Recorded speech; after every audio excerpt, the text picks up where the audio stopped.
So when people come in to do a challenge with you, they are all in. So you have to think, what is the result of the challenge? What do you want that to bring to your clients? And why is that so important to them? Because remember, if they're not getting the result at the end of the challenge, then you've kind of lost them. The whole point is to get them. Welcome back to another episode of Fuel the Flow. Today, we're talking about one of my favorite subjects, and it's one of the biggest growth strategies that I see coaches use in a way that ends up being very successful for their business. And that is running challenges. Now, you might be thinking, oh, I've tried a challenge and it didn't work out, or I don't know how to get people to enroll in my challenge. And we will go through all of that today. Now, I love challenges because it's not only a way to bring on new clients, but it's also a way to gain visibility and re-engage past clients. A lot of times we talk about how clients come in, they get the result they need, and then they leave and we don't get to continue working with them. Bringing them in for a challenge is a way to re-engage them and bring them back on as clients. So what are the steps that we actually need to run a successful challenge? The first thing I want you to think about is that challenges are designed to get a quick win. The whole point of running a challenge is that you're bringing people in and they're seeing that, wow, they're motivated, they're inspired because they achieved something that was seemingly impossible or very, very difficult. And they achieved that with you in a relatively short amount of time. Now, just the word challenge alone implies that it's going to be something difficult. And so when people come in to do a challenge with you, they are all in. They're expecting it to be a little bit hard. And so for that short amount of time, whether it be 5 days, 7 days, or 21 days, or 30 days, they're fully committed. So we want to take advantage of that full commitment and get them an outsized results that normally they wouldn't get with just your coaching alone. But because they are fully committed, because it's a short duration of time, they're all in, we can get quite a large result in a short amount of time. So with that in mind, we want to think the number one thing that we need to achieve with our challenge is to deliver that result. And so we want to structure our entire challenge around making sure that that is possible for our clients. Now, there's a few different phases in order to build your challenge. The first phase is simply coming up with the challenge and figuring out what result you want your clients to achieve and also what result you want the challenge to provide for your business.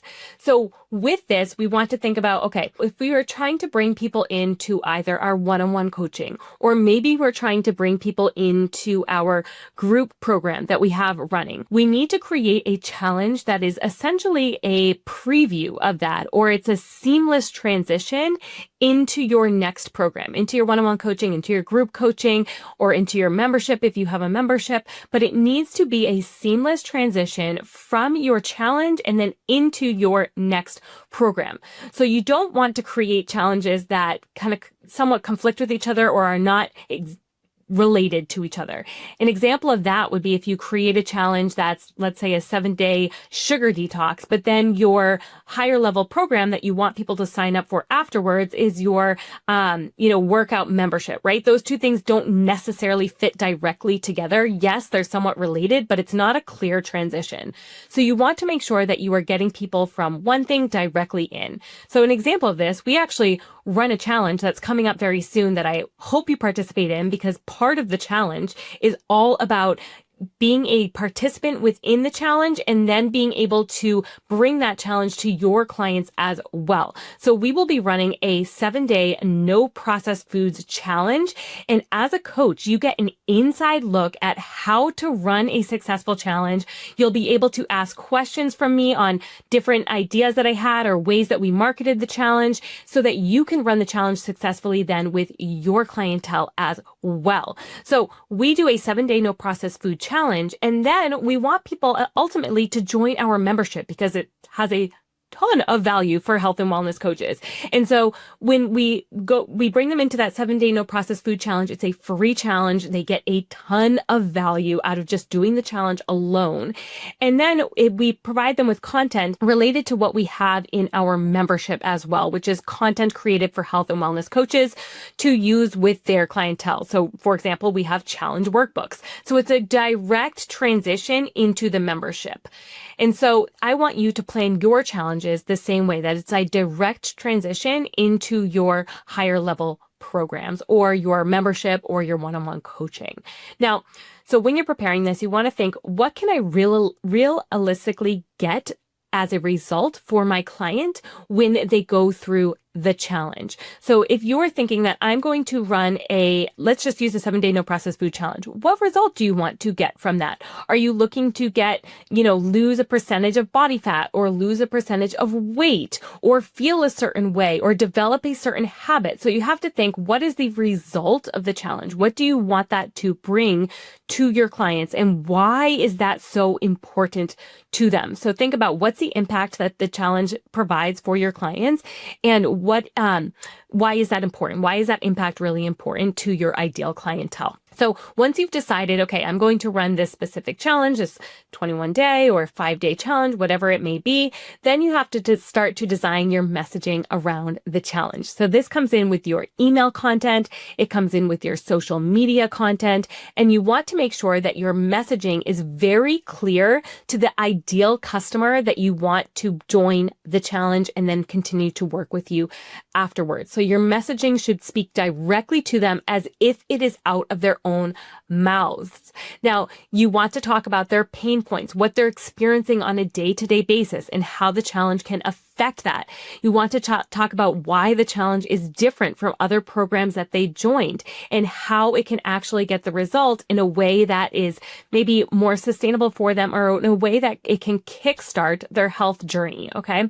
So that's a way to kind of frame challenges. It's not necessarily this lifelong habit they're trying to develop, but it's kickstarting something in them. It's lighting that fire. It's bringing that motivation back. It's showing them what's possible. Those are all things that challenges can do for your client. So once you've decided, I'm going to run this challenge, I've created my social content, I've started creating my email content, then you can start to move to the next phase of the challenge, which is actually bringing people into the challenge, getting people to register for the challenge. Now, when we run a challenge, we always start 3 weeks out with our promotions for that challenge. So for about 7 days, we run what's called a warm-up campaign. Now, a warm-up campaign is a series of emails, social content. I might even do some, guest speaking on podcasts or on local communities at local gyms. And so we start to warm people up to the idea that we have something special coming, and that the problem that we're trying to solve with the challenge, that they're being educated on that. So during our warm-up campaign, so as an example for this no processed food challenge, our warm-up campaign would include some emails talking about why processed foods are so bad. Since we run it for health coaches, we talk about how, health coaches even sometimes get stuck in that cycle of eating processed food. They're so worried about everybody else's health, but when it comes down to it, they end up going into the kitchen and grabbing what's convenient and easy, and different ways to go about changing this. And so we talk about that during our warm-up campaign, and we mention that we have something really special coming that's going to help solve this problem for them. Now, towards the end of the warm-up campaign, we directly tell them what we have coming is a challenge. We're going to allow signups within the next couple of days. So keep your eyes open for our emails and our posts about this, because we don't want you to miss out. We only run this challenge once a year. So we mention that inside of the emails on our social content that, hey, we're running this challenge once a year. This is your time to sign up and actually make a change and see how a challenge is run from the inside. That's the value of our challenge personally, is that the coaches get to see how it's run from the inside. They get to be a participant, feel how being part of that challenge is, and so that they can be more empathetic with their clients who are going through the challenge, and so they can be more strategic when running the challenge with their own clients. So we talk about all that during our warm-up campaign. And then when we open the doors, so about that following week, so now we're 2 weeks out from when the challenge starts, we open the cart to join our challenge for about 12 days. So in that 12-day span, again, we're sending out emails, we're posting on social frequently, like daily. I'm talking about daily emails, I'm talking about daily social content, usually twice a day, because we're posting in the stories and sometimes on the feed as well. And we are talking about our challenge.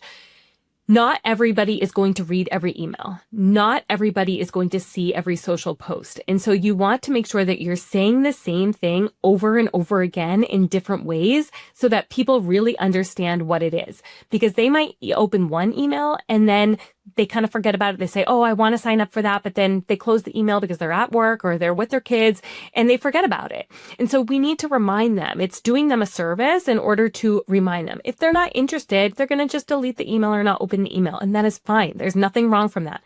They might even unsubscribe, which is actually a good thing. We don't want people on our newsletter list who aren't interested in the things that we're doing. But we want to remind them frequently what we have coming through those email campaigns and also through that's the social media content. And so once we get people to register, if they register early on, so the first few days of those 12 days that we have that open cart period, then we're just kind of sending them a couple additional emails, like just letting them know, hey, it's coming. This is what we have prepared for you. In that first email that they do get some content immediately. So they do get the challenge workbook to kind of see what we're going to be doing and a couple other things, but they don't get access yet to our community. We run this in a Facebook group, and that's important to know. A lot of people say, where do I actually run a challenge? How do I actually communicate with my challenge participants? The reason that we run it in a Facebook group is because that is what is familiar to people. Rather than having them sign on to our platform and get access to that, we don't want to go through all that because there's a bit of a learning curve. And so we'd rather have people do what's easy and familiar to them, which generally are Facebook groups. So they can easily join and get in and start communicating with each other.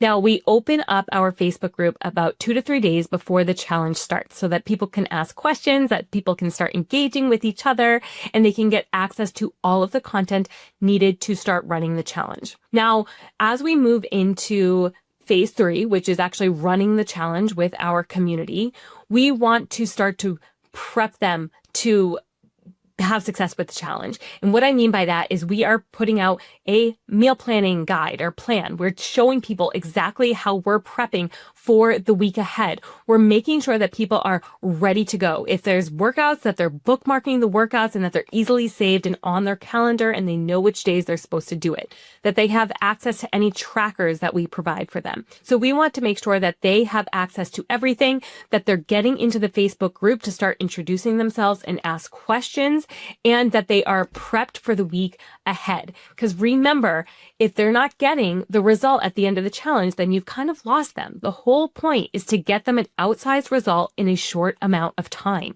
So we want to be fully engaged and we want to make sure that they are prepared to go on day 1. So when day 1 starts, we are, first we're sending out those emails and communicating with them in the Facebook group as we're getting close to day 1.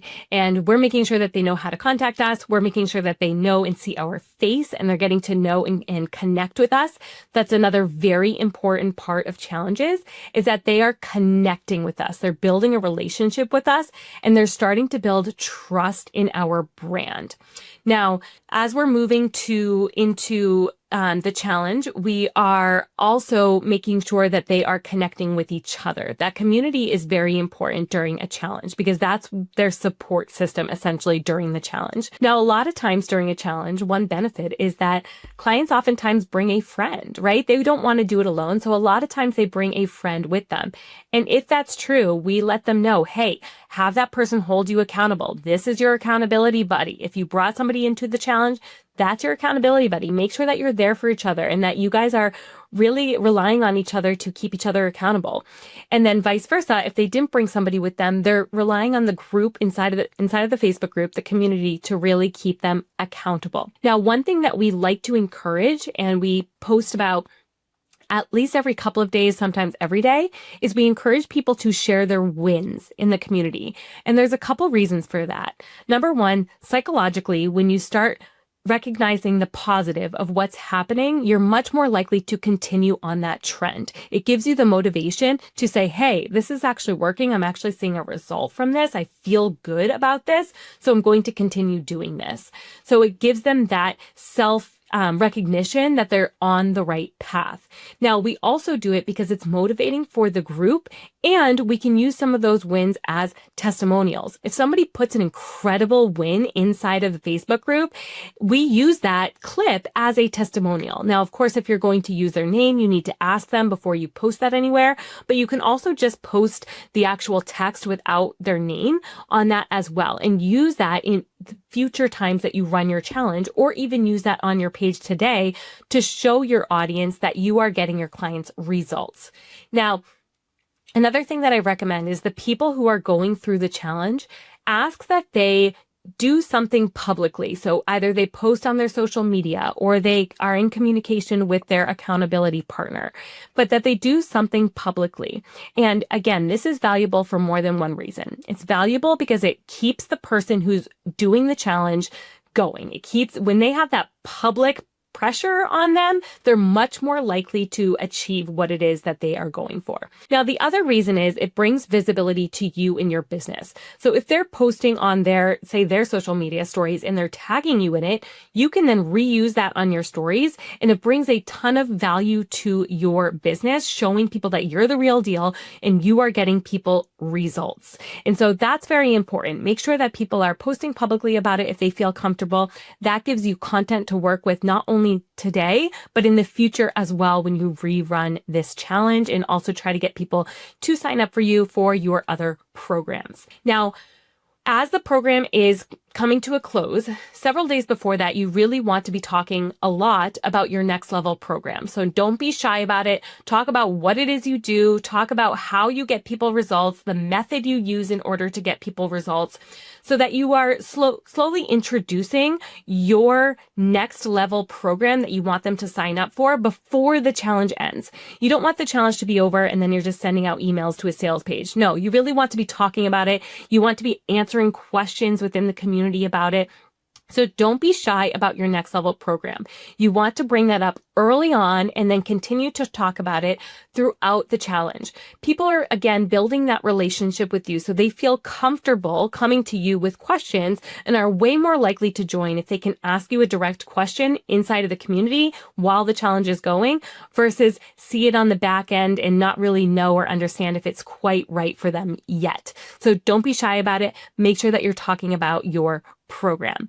Now, when people end the challenge, you want to collect as many testimonials as you can. This is when your leads are the most excited that they have just gotten this awesome result. They're really feeling good about what it is that you provided for them. So make sure that you have a streamlined way of asking for a testimonial. Now, you could even collect testimonials on a live call that you do. You can do it right then and there. Or you can send them to something such as Video Ask, which is an easy way to collect video testimonials. So again, that's Video Ask, and I have no affiliation with them, but you can sign up for an account and you can collect testimonials from your clients very easily. You send them your little video that you prepared ahead of time, and they hit record on themselves, and they can record a quick video with direct questions that you have asked them inside of the forum. Now, you can also do it via a Google form where you just have them fill out 2 or 3 questions. You don't want much more than that, guiding them on what it is you want them to talk about and emphasize. So make sure that you're giving them some guidance with the testimonials, and you're not just asking, hey, can you send me over a text or video testimonial? No, you want to tell them exactly what to talk about and give them a little bit of context on what would be a good testimonial for you in regards to how it should look. Do you want a just face to camera on your phone? Do you want it to be more curated? Let them know that it can be very casual. If that's what you want, those testimonials tend to do the best. So I personally would recommend they do very casual, recorded from their phone testimonials, and nothing super over the top or edited. And so challenges are a really great way to build excitement around your business, build visibility around your business, get new clients in, and then also re-engage your past clients and show people that you are the real deal and get true results. So if you've been thinking about running a challenge, I highly suggest you do it. Now, if you are a health or wellness coach or in that industry, functional medicine practitioner, if you are a dietitian, a nutritionist, you should join our 7-day no processed food challenges. It's just for professionals, and we answer questions about how you can run a challenge for your own community that's very similar to the one that we do. You will even get the opportunity to get access to the content that we use in the challenge, including email templates, including the meal plans, everything that we use in the challenge to use within your business as well. So you'll get that opportunity at the end of the challenge. Now, the main benefit is that you get to be a participant of a type of challenge that you might want to run in the future. And there's so much value from seeing it from the other side. You know what you liked, you know what you didn't like, you know what worked. And so having that context makes you a much better challenge host. And so I highly recommend that you join. You'll also get the opportunity to network with other people in your industry. You might find a really good referral partner, and you'll get to improve the visibility in your business. As you start posting your journey online and I repost it, that increases your visibility as a coach as well. So I hope you join. I hope to see you on the inside of the challenge. And this was fun. I'll see you on the next one. I hope you enjoyed our conversation from today. Any links we discussed will be in the show notes below. Also, we would be incredibly grateful if you would leave us a 5-star review. This helps us keep the podcast going so that we can continue to provide value for all of you. I hope we see you on the next one.